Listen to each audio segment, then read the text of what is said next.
बॉलीवुड संगीत की दुनिया में कई महान गायक आए और चले गए, लेकिन कुछ ऐसे भी हैं जो अपनी मधुर आवाज से सीधे दिल में उतर जाते हैं। उदित नारायण उन्हीं में से एक हैं। भोली सी सूरत, आंखों में मस्ती। एक गरीब परिवार से आने वाले इस साधारण से लड़के ने कैसे संघर्षों के बीच अपनी आवाज से एक अलग पहचान बनाई। तेरे नाम हमने किया। यही है हमारी आज की दास्तान।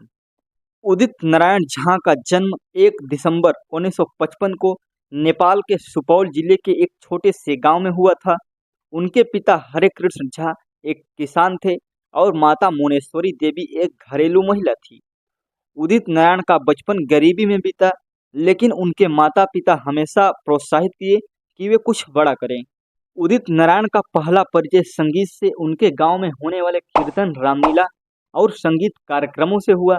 उन्होंने जल्द ही गाने का शौक पकड़ा, लेकिन संसाधनों की कमी के कारण उन्हें खुद ही संगीत सीखना पड़ा। लेकिन एक बात तो स्पष्ट थी, उनके अंदर एक अद्भुत प्रतिभा छुपी थी। लेकिन ये सफर इतना आसान नहीं था। नेपाल से मुंबई तक की यात्रा और वहां की कठिनाइयां एक लंबे संघर्ष की कहानी थी। साल 1978 में उदित ने नेपाल से मुंबई की यात्रा की, जहां उन्होंने भारतीय जनवादी संगठन की सहायता से संगीत की पढ़ाई की। उन्होंने उस्ताद गोपाल ठाकुर से संगीत की शिक्षा ली, लेकिन मुंबई जैसे बड़े शहर में सिर्फ प्रतिभा ही काफी नहीं थी। मुंबई में शुरुआती दिन कठिन थे।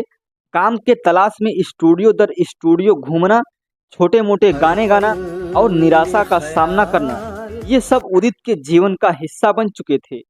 लेकिन उन्होंने हार नहीं मानी और साल 1980 के दशक के अंत में उदित की जिंदगी में वह मोड़ आया जिसका वह वर्षों से इंतजार कर रहे थे। 1988 में आई फिल्म कयामत से कयामत तक ने उदित को वह पहचान दिलाई जो वे हमेशा से चाहते थे। आमिर खान के फिल्म में गाए गए गाने पापा कहते हैं, पापा कहते हैं बड़ा नाम करेगा, ने उदित नारायण को रातों रात सुपरस्टार बना दिया। इस गाने के बाद उदित ने कभी पीछे मुड़कर नहीं देखा। 1990 और 2000 के दशक में उन्होंने एक से बढ़कर एक हिट गाने दिए।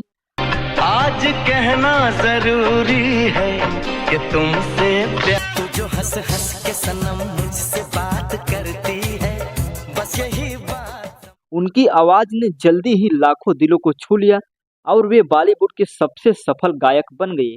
मेहंदी लगा के रखना, टोली सजा के रखना। उदित नारायण को उनकी अविश्वसनीय प्रतिभा के लिए कई पुरस्कारों से सम्मानित किया गया। उन्होंने 3 बार नेशनल फिल्म अवार्ड और 4 बार फिल्म फेयर अवार्ड जीता। उनकी सुरीली और मधुर आवाज ने न केवल भारत में बल्कि दुनिया भर में मशहूर कर दिया। संगीत के अलावा उदित का व्यक्तिगत जीवन भी उतना ही महत्वपूर्ण रहा है। उन्होंने अपनी पत्नी दीपा नारायण से शादी की और उनका बेटा आदित्य नारायण भी संगीत की दुनिया में नाम कमा रहा है। तू हाँ कर या ना कर, तू है मेरी किरण, तू है मेरी किरण। आज भी उदित अपनी मधुर आवाज से दर्शकों को अपनी ओर आकर्षित कर रहे हैं। उड़ उड़ के तेरी जुल्फें करती है क्या इशारे। उदित नारायण की कहानी हमें सिखाती है कि अगर आपकी मेहनत सच्ची है और आपके सपनों में दम है तो कोई भी कठिनाइयां आपके रास्ते में नहीं आ सकती। उनका सफर संघर्षों से भरा रहा, लेकिन आज वे संगीत की दुनिया के चमकते सितारों में से एक हैं। यह थी उदित नारायण की संघर्ष से सफलता की कहानी। एक ऐसा नाम जिसने अपनी आवाज से लाखों दिलों को छू लिया। भोली सी सूरत, आंखों में मस्ती, आए हाय, और भारतीय संगीत को एक नई दिशा दी। उनकी कहानी हमें सिखाती है कि असली सफलता उसी की होती है जो अपने सपनों के लिए लड़ता है। अगर आपको यह वीडियो पसंद आया हो तो इसे लाइक और शेयर करना ना भूलें।